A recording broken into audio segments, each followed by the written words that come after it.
Fish don't know anything about water. That's their environment. Most people don't know what business they're in because that's their environment. Well, when you say you're selling sound, you're also selling them the means of knowing what business they're in. No, I was making that point just for the idea that this is what they're paying for. They're not paying me for consultation. They're paying me for soundtrack. They're paying a very high price, more than they ever paid for any soundtrack before. But they're paying for a special quality of sound that makes them more aware, or the customer more aware of something. You're selling really the means of knowing, self-awareness or product awareness. I don't know if we can invent a proper term for this or not. No, I'm thinking of it not in relation to my problem. I'm thinking of it in relation to our problem. Yeah. Of what can we... But if we go to them and say, look, I'm going to... if you went to them and say, look, I'm going to give you advice that you are not aware of, but if you took this advice, it might be the difference between you going down the wrong road for 20 years or down the right road. Well, in other words, we're really in the business of environments and of making people conscious of their environments. Yeah, but my point is that over and above the consultancy and the dialogue, and these are very necessary antecedents, what you have to do is give them some of the blueprint of the environment which you're providing, which you're helping them discover. But that is an anti-environment. That's another environment. You create a little environment that enables them to see the other environment in which they're lost. The dialogue, the consulting, is actually a means, just like the artist making the ordinary human being conscious of his world. The consultant deals with the business as an art form. He turns the man's business into an art process.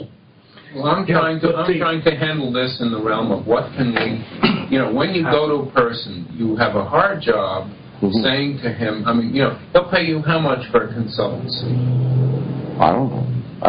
See, in a funny way, in a very funny way, here, this Sports Illustrated will pay you more for your reading your words than Herb Brown will pay you to come and speak to his people about their whole damn business. So the question is, and it's because they have something they can touch, that they can put a bill on, they can paste a bill onto it, and so forth.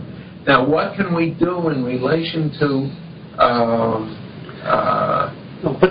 any consultancy always finalizes at some concrete expression of that consultancy. When I go to IBM, I design courses. But when I design courses, there is continuity there are lesson guides and whatnot. There is a product, there is a package, which is the end result.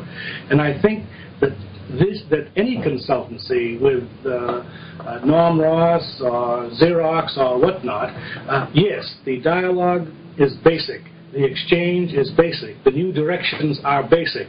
But over and above that, I think they expect, and this is why I think the fusion of your two brands of expertise is very important here. Well, also, you see, what Tony is reminding us of is that we are not aware of what business we're in.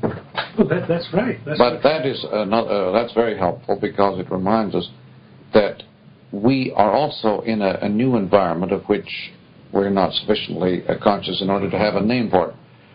Media consulting really is consulting about environments because media are environments and they are invisible. Our consulting is all very occult because it's about that which is unseen, invisible. So we are, in a sense, as far as the ordinary business world is concerned, we're entirely in the world of the occult, the hidden factors in their business. Incidentally, this is perhaps I spoke to Marshall about the fact that ultimately, even though each one of us has his own little business, that for this common and collaborative venture, we may have to have another little firm. He had one in Toronto once under the general denomination of media consultants. Oh no, that's the old business I had was idea consultants. Idea consultants. Well, but this now I'm trying to get the telephone company to accept the phrase media consultants as a listing. But is there such a heading in the New York directory? Media consultants? I don't know, but if it is, it would be someone that tells you where to place your ads. Yes. Exactly. I see. All right. That's right. All right. Space selling. And time and space. For your world, it would be time. Eh? Sound is time, not space. But, well, we'll think about it. We've got to get back and put in some phone calls before lunch.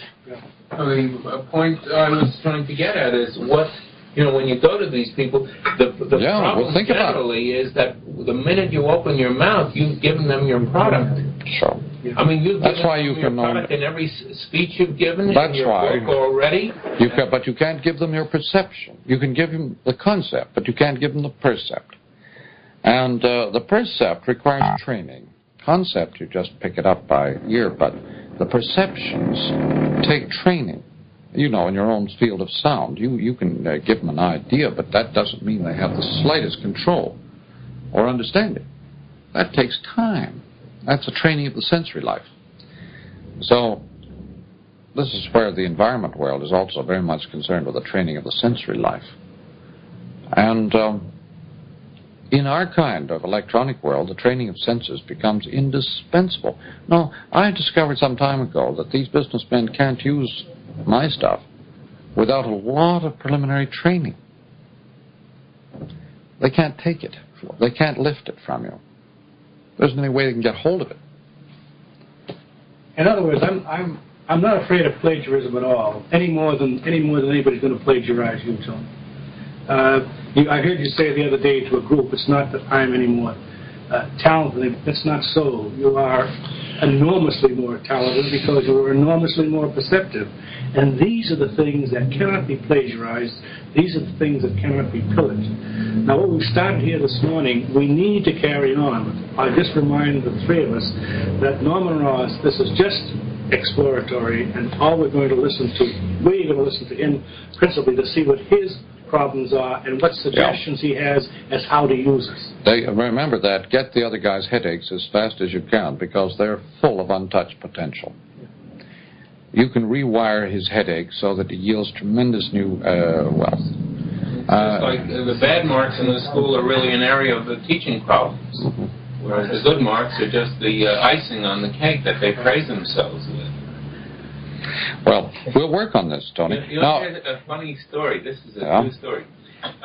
My cousin's son is the valedictorian of his high school out in Long Island. My cousin went to the principal the other day, and he said, the only 2 times you've ever spoken to the valedictorian of your class is to tell him that his hair was too long. Only 2 words he ever said to him. The only 2 times he ever spoke was to call him into the office and say, your hair is too long. That's par for the course, as they say. And I think we do this to our closest friends.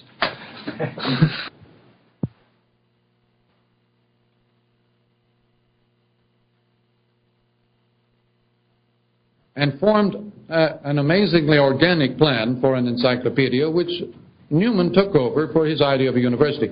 Hence, Newman rejected outright the whole 19th century value in education on subjects.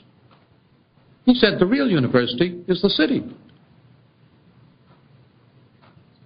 It is a place of dialogue, of encounter, of exchange.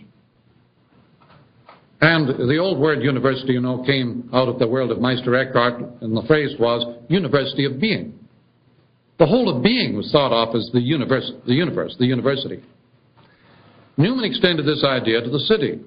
Now, under electronic conditions, the Newman ideal is not only capable of realization, but of being transcended many times.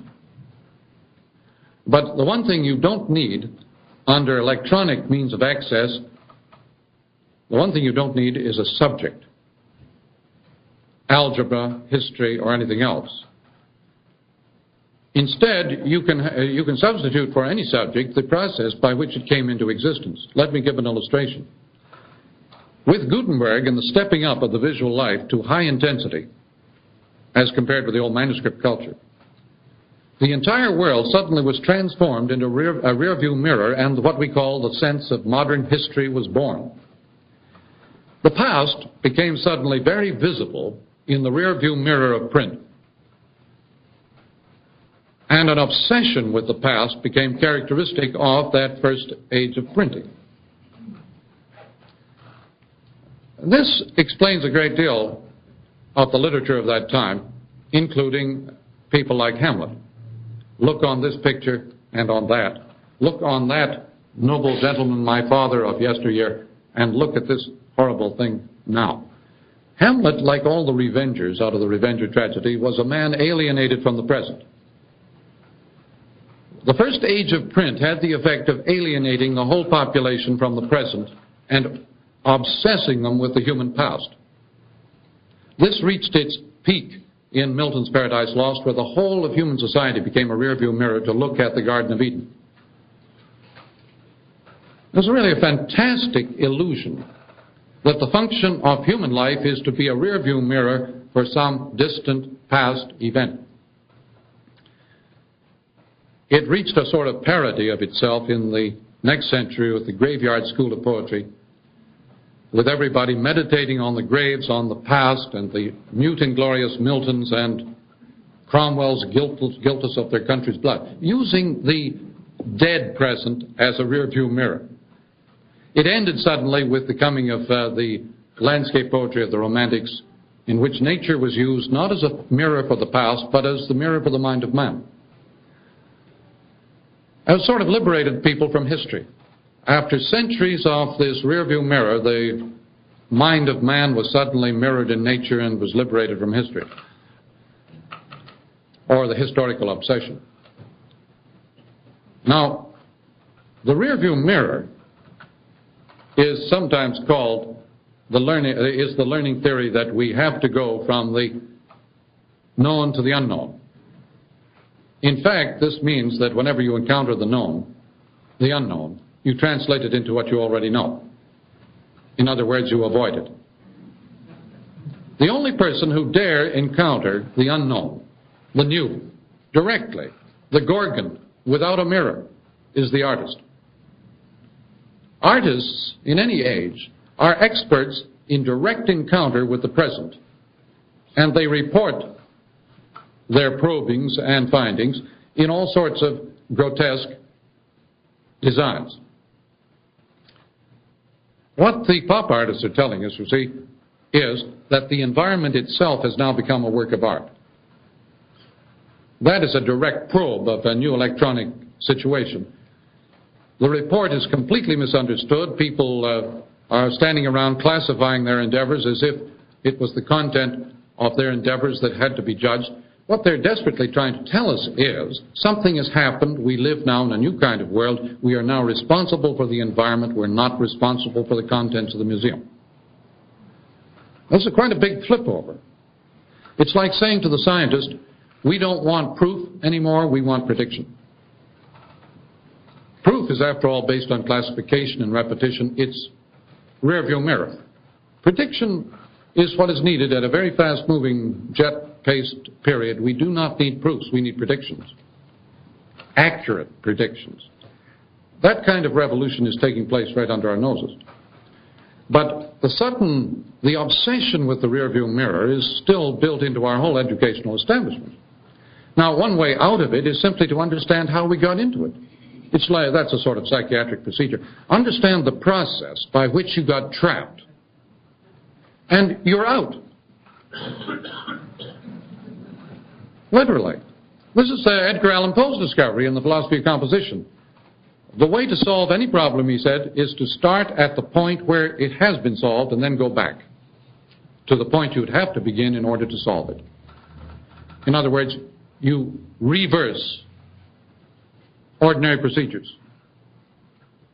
But the artist is the only person who is prepared to face the present and therefore to tell us about the future, because as our friend Father Calkins and my friend Jerry Fagan says, the future of the future is the present. This was always true. But very few people dare look at the present.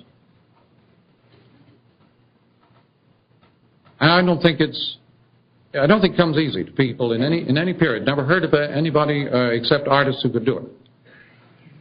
And the artist does it because he's prepared to use his senses as scientific instruments, instead of just using them as pick-up devices for his own satisfaction. He is engaged in a critique of satisfaction.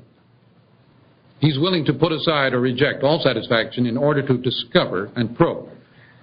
One of the most exciting things that ever happened to my 15-year-old daughter in grade 11 was joining a team of children who were asked to devise a new educational system that would include the modern world and adapt it to the old educational curriculum. They were also asked to design an environment and architecture for such an enterprise. They were given months. And there were several teams in Toronto and several teams in Rochester, and they finally got together to share notes. One of the things that made this so exciting to them was the knowledge that nobody knew the answers.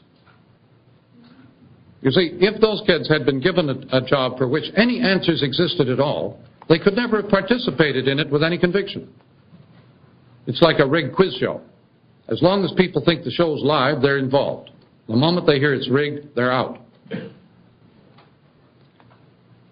But you give children today live problems for which adults do not know the answers, and they'll work like fury.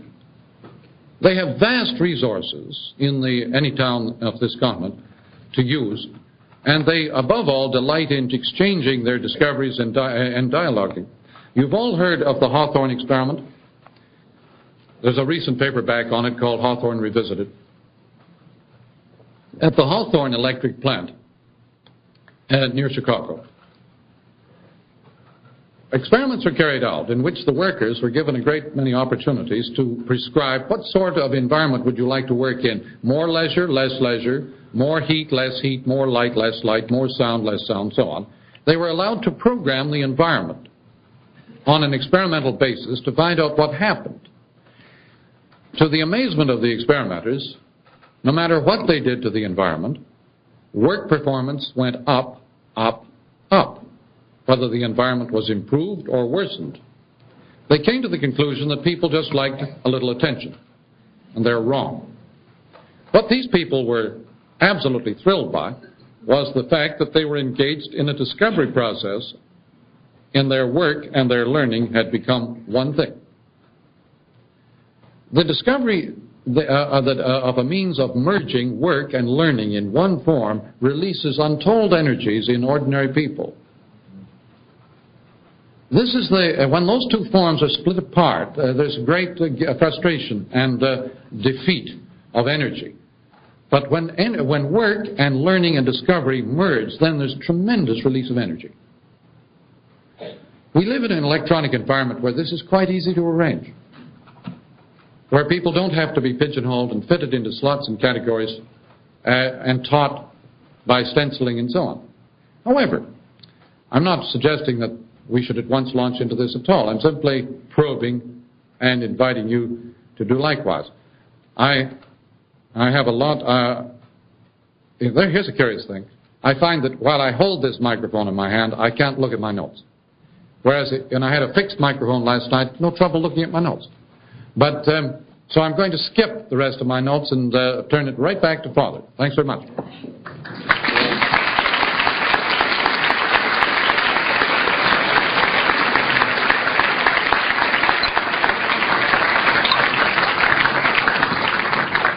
Well, you know, just take one of the probes home and change the neighborhood. Yeah, well, there's no encore. I think I'll keep all my promises to Mrs. McLuhan about husbanding your energies and all that sort of business. Now, just one clue on how to read McLuhan. He hasn't. We have the manuscript. That thing you did, Understanding Media. You know, the first mimeograph thing that the government. And there were four of us who were in the process of going stir-crazy, as you do in these submarines under the Arctic ice caps and things like that. And we took this Understanding Media, which was in mimeograph form, held together by paper clips, and we just split it up.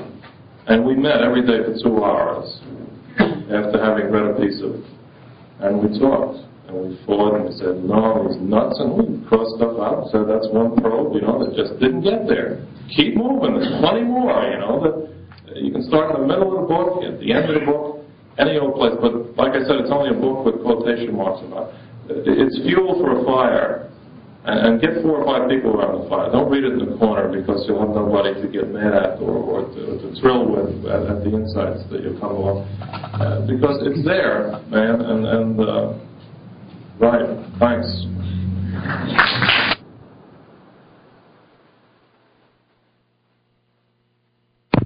And as promised, I would like to hear comments from Marshall McLuhan, our guest, on the whole business of advertising in television, what role that plays, and in what way that might be. Is an advertising message, is the medium the message there, or is the message important, and in what way? Advertising is really part of the information service industries, and increasingly the ad becomes a substitute for the product. As the information improves, as you get better information about ads, they become more and more a substitute for the products. All the satisfactions now come from the ads, not the products. Now, how so? Can you give an example of that? Well, it's been discovered by the advertising surveys that the people who read and pay attention to the ads are the ones who already own the products, because they're still trying to squeeze more satisfaction out of what they already own. That's why they read about the motor car they already own. But anyway, the natural tendency, as you improve the level of information about anything, is for the satisfaction to come from the information area. The hardware is becoming, and the hard sell are becoming less and less important in our world as we become more and more involved in information. We make our environment out of information as well as all our products.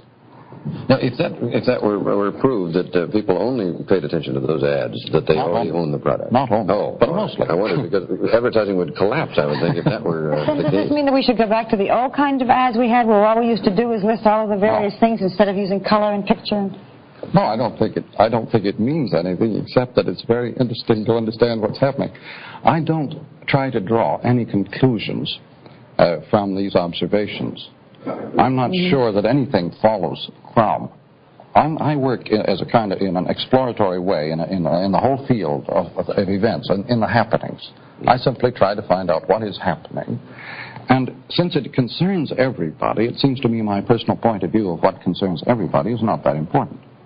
Why should I insist upon some decisive or even moralistic approach to something that it concerns everybody just as much as it concerns me? That's partly what's baffling about you, because I think people brought up socially imprinted with our culture expect you to come forth in an academic way and make a point of view. This baffles. The older culture, the older fragmented and specialist culture, encouraged everybody to have a point of view and to maintain it consistently.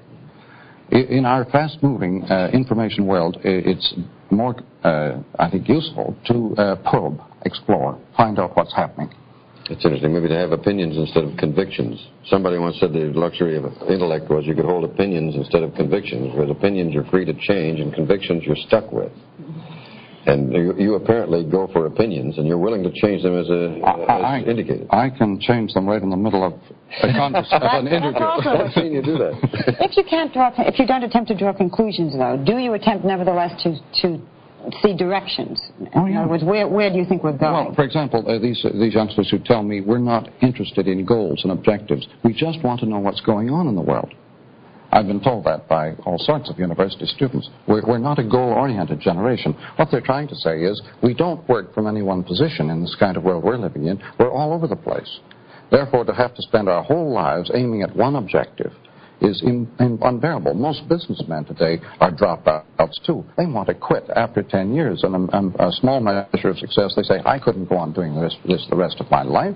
I'm going back to school. You say dropping out is going to increase rather than decrease now. Oh, yeah. Dropoutism simply means the rejection of highly specialist goals in favor of a larger field of operations.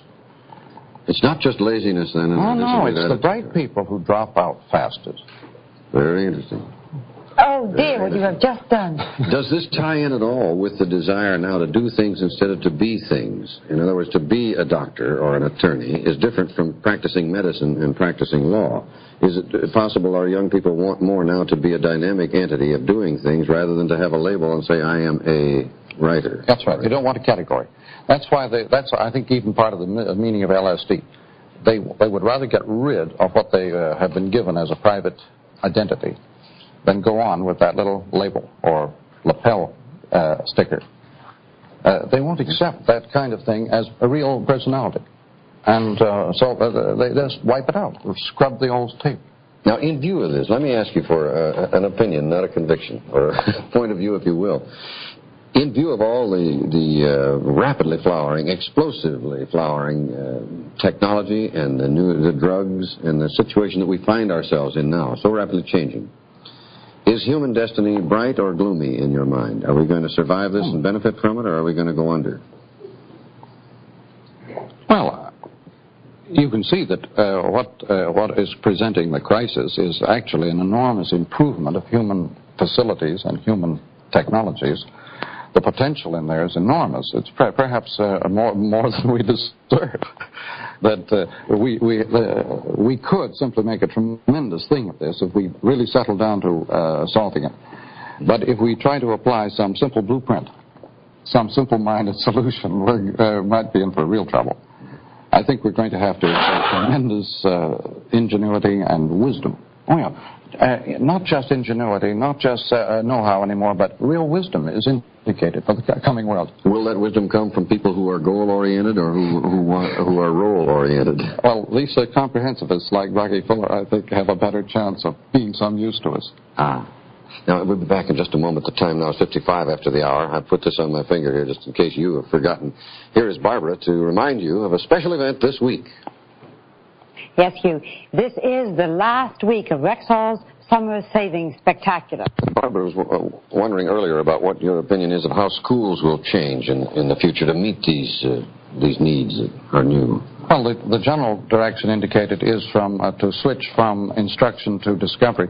That is, when the kids live in a world that is practically made of information, it seems rather odd to go into a schoolroom where there's a considerable dearth of information and to await the sort of stenciling of the mind or the stenciling of information onto the brain pan. But the possibility of using the school situation as a basis for discovery of teams of students working on problems for which answers are not known at all. You think this will happen? I think this ought to be tried. I'm not sure whether it will happen. I think it ought to be tried. I think the youngsters are dying to get out and solve problems that adults don't know the answers to. Our guest, Marshall McLuhan, a man who would rather probe and explore than merely make predictions or cram everything that he does into an academic framework, and I appreciate his being here this morning. A real pleasure to meet you, He's sir. a cool man because he's involved. Understanding Media, The Extensions of Man is the most recent book by Marshall McLuhan, and I hope we can get him back here sometime. Would you come back again, sir? I would. Thank you. We'll take a station break now. For the rest of human history, the single biggest occupation of people's time, and therefore the single biggest industrial moneymaker, is going to be information, communication, and education through a variety of media. Therefore, if we're going to know something about living intelligently and this sort of thing, we should understand media. McLuhan understands media. Tell them about the media, Marshall. The telephone, you see, has this mysterious property that while using it, it's very difficult to visualize anybody, and on the contrary, it also creates the idea that you are securely alone and isolated. But the absence of this visual completion, for example, when listening to radio, you have a visual image all the time. There's no difficulty in visualizing the announcers, the people in the programs on radio. It's very difficult to visualize the person to whom you're speaking on telephone. I've talked to people like stockbrokers about this who've said they've spent their lives talking to people on the telephone that they've never seen. And when by some chance they do encounter them, they get a terrific shock. Because they have had no image of them all these years and thought they knew them very well. The absence of image on the telephone is a great, big positive potential of that medium that has never been tapped. It could be used for teaching mathematics to disadvantaged children and so on, to people who have no mathematical aptitude and so on. People don't study the media. They don't study the forms and their effects. They just study the inputs. The process of reading is a very hypnotic and soporific one. Most people like to read for that purpose. They don't read to make discoveries or to have startling experiences. They have long accepted print as a lulling, soothing medium, and if you read both pages back and forth like that, you're soon asleep. If you're serious about your reading, you will have to go back over and over again to find out anything you've looked at. Now, this... Is this historically true? Has not reading books caused men to act? Reading books, the print created technologically an environment called the public. Yeah. There was no public before print, and the public disappeared with electric surround into mass. Now, the difference between a public and a mass audience is nothing to do with cultural values. It has to do with the fact that a public consists of separate individuals, each with a private point of view. A mass audience has no point of view at all. It's so involved. People are so involved in one another in the speed of electric circuitry that they have a sense of relationship and of responsibility to their society that is quite new. Involvement in the mass or electric circuitry creates a tremendous sense of responsibility and anxiety that is new. The public never had that because it was up to the individual. We respected the individual's private outlook in the case of the public. The public is literally created by individual readers, each looking at the same material from his own point of view. Under electric circuitry, there is no such public. There is no mere point of view. Let me mention... the function of the person, this individual reading this book, continues to be an important function in your analysis. Of course. Yeah. After all, I'm a professor of literature. The tendency is to stress dialogue rather than package. The old writer... In TV writing? No, in the new kind of writing, beginning with symbolism, began to stress language and statement as a probe, not as a package of information. Prior to that, back more than a century, the writer had thought of himself as packaging data and moving them along to readers. Then with people like Baudelaire, and since him more and more, people began to use statements for the purpose of exploring and probing the dimensions of experience. And this is a non-literary procedure. The literary form, as it records and packages from a given point of view, an experience is very much like the third dimension perspective world of painting, which also disappeared at the same time as this perspective world in literature with Cézanne. He said, let us begin to paint as if we held things in our hands, not as if we were looking at them at all. Our print culture has for 500 years depressed all the sensory life except one sense. Our educational system has never educated people except in one sense, the visual sense. So we now, you see, have a media that stress all the senses, and we have no education to cope with this, the media at all. We still educate as if there were one medium. And our educational establishment is that much out of relation to what's going on in the world. We live in a time when people glorify the unconscious. And the most highly educated people of our time have spent much of their energies glorifying unawareness, the instinctive life. The ordinary commentator and reviewer always starts out from a point of view, and I don't. Well, you have a point of view that you think it's a good thing for people to be aware of this process. I think it takes an awful lot of hard work to find out what's going on, and you cannot find out what's going on by having a point of view. The man with a point of view is already detached, is already committed to non-exploration, non-involvement. He is merely there to insist upon the validity of, the consistency of his point of view, which is like having a vanishing point, a perspective, which belongs to Renaissance technology and culture. It does not belong to our time. A man in a space capsule does not have a point of view. A man in such a situation has a multitude of rapidly changing points of view, and this is much more relevant. If you want to understand what's happening to our world, think about the space capsule man. if a person believes your analysis of what's going on, he will have a different attitude toward TV, toward society. He won't have any views. He will have a probe in his hand. He can begin to do a little research. He can begin to look around. I put into his hand a probe, not a point of view. You put into his hand a probe for the purpose, as you stated, of making him aware of this process that's going on, so that he can have a dialogue in the course of the process, which makes him a different person in relationship to it. It will lead to many discoveries. He will be absolutely astonished at the number of discoveries he makes. He will never have thought it possible to have found out so many things in so short a time. And this is very exciting. Our whole educational system is shifting in that direction, from instruction, imposing of stencils, to discovery. The whole elementary and secondary school system is gradually shifting to a world of discovery, probing, and exploration. With your permission, let me stay with this just a moment longer. As I read your book, you're in the great Western tradition of trying to free man from something that is enslaving him. You say this thing there, is that right? Yes. Because he doesn't understand the process? All right. You're a liberator. You're a crusader, aren't you? At the present time. But look, why don't we proceed to investigate a little more? I'm not a crusader, no. But I'm an explorer. I'm an investigator.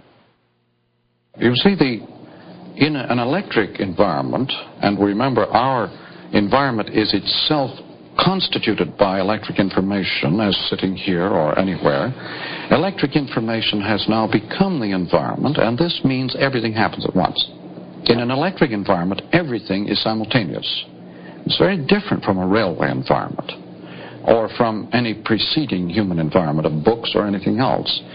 When everything happens at once, you cannot have a storyline, any connections between events. Our newspapermen discovered this a long time ago. You can have a date line, but you can't have a storyline in a newspaper. Why? Because the telegraph sets it up at speed that is instantaneous and creates an environment, not a story. Now, when your whole world is transformed by electric speed into a simultaneous happening or environment, the older methods of contemplating that world become useless. The older training of observation and command becomes quite irrelevant, because it was all based on one thing happening at a time in a sequence. Yeah. How do you cope with an environment in which everything happens at once? Mr. McLuhan, could I read you a few quotations which have been attributed to you and ask you if they're correct? But I assure you they are not correct, because that's mere matching. And I don't work that way, but I'll be happy to discuss them. Speaking of your writings, you say, I don't pretend to understand them. After all, my stuff is very difficult. I don't agree or disagree with my points. I don't agree or disagree with anything I say myself. That is correct. On TV, Hitler wouldn't have lasted 10 minutes, and if it were not for the hot media, the war in Vietnam would be over in an hour. These are all substantially correct. Why not pause and deal with them? Voting has had it. We have to do better. It is a fragmented approach and so forth. Well, why not discuss these? Well, what I wanted to ask you about them is, do you, like some other social commentators in history, enjoy pulling our leg a bit and playing puck?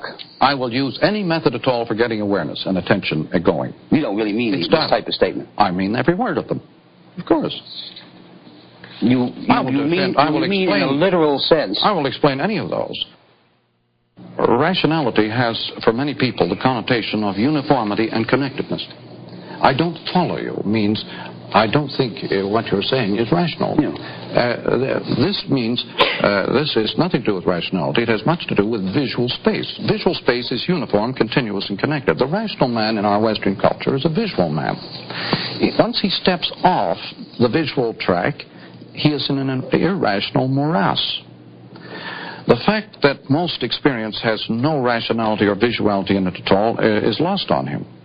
Rationality and visuality are really interchangeable terms, but we don't live in a visual world anymore, therefore... I have the 5-minute signal. And I really don't have any strong feelings about this, because it's a situation that will tend to correct itself in time, but but there's a lot of waste in the meanwhile. For centuries, the only kind of skill or grammar or literacy that was taught was that connected with the reading and writing itself. All the other skills and technologies of the environment were accepted as merely environmental and taken for granted. Today we have, because these things have stepped up in many of their developments, in many of their manifestations, we have to understand the language and grammars of many media. And it is rather fantastic, isn't it, when you think of the number of hours that people spend in front of film or television, for them to know nothing about the processes of making these things, or nothing about the means available for themselves to express themselves. So, by typing.